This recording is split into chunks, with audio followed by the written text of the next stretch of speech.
Welcome to another tutorial. First of all, like and subscribe to my YouTube channel. Then we are going to start a video. Please watch the full video. Do not skip. Open the pixel app. Select the import button. Go to the gallery. Select a shape. Remove the background. Select the orange color. Duplicate the shape. Change the color. Then select the text. Edit by rating. Size the letter. Font of letter. Select the emboss button. Right angle. Select the 3D text. Adjust the letter. Change the color. Select the expression. By rotation. Save the letter and shape. Adjust the save confirmation. Change the background color. Duplicate the shape. Adjust the shape.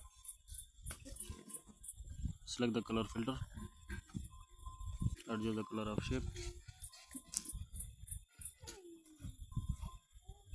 Please like the video and subscribe the channel.